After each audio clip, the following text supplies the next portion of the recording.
Recebemos aqui algumas perguntas sobre pansinostose, eu vou ler para vocês.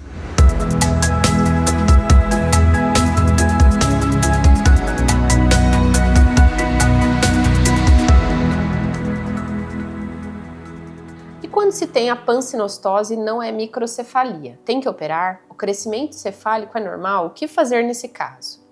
A criança com 8 anos, com pansinostose, pode fazer cirurgia? Meu filho tem 8 anos e tem pansinostose e não fez cirurgia. O que fazer nessa idade? Ele tem proptose. E a pansinostose é o fechamento de todos os ossos do crânio que causa esse problema. Bom, a pansinostose é o fechamento de 3 ou mais suturas do crânio.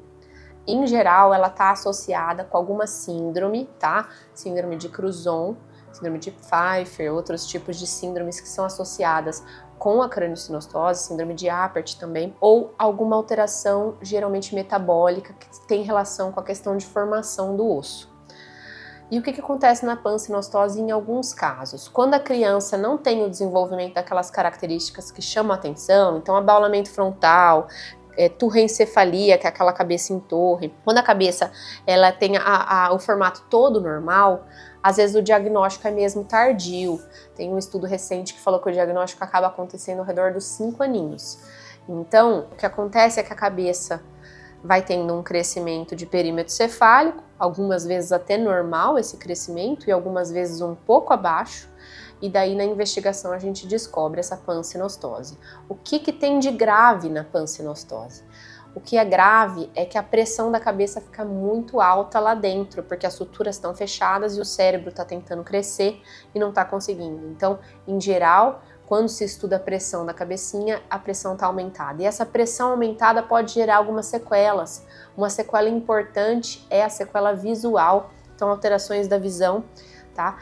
A proptose, que perguntado aqui, em geral ela tem a ver com as síndromes. Então a síndrome de Cruzon, por exemplo, está bem caracterizada a proptose ocular, outras síndromes também. Então, em geral, a proptose tem mais a ver com a síndrome do que com a hipertensão intracraniana elevada. Claro que depois que a gente opera, a gente vê que a proptose dá uma melhorada, porque essa pressão está muito alta e depois de liberada a pressão, essa proptose melhora. Em relação à cirurgia, bom, em geral, mesmo com um diagnóstico tardio, essas crianças têm sim indicação de fazer cirurgia, porque a gente não vai deixar essas crianças com uma pressão dentro da cabecinha aumentada. Isso pode prejudicar aí desenvolvimento cognitivo, desenvolvimento de memória, desenvolvimento de atenção, né, funções executivas. Então tudo isso pode ser prejudicado. São funções mais difíceis da gente fazer o diagnóstico, que são funções mais finas. Não é uma perda de força, que é bem claro da gente ver. Então, em geral, exige que se faça uma avaliação neuropsicológica para que a gente classifique essa disfunção, né, ou esse desempenho abaixo da idade, e o ideal é que depois da cirurgia a gente faça outra avaliação para a gente ver se essa criança está retomando e fazer todo um acompanhamento disso daí. Mas, em geral, a pansinostose, sim, ela é cirúrgica, inclusive, ela é mais grave do que as craniossinostoses de sutura única, que a gente chama.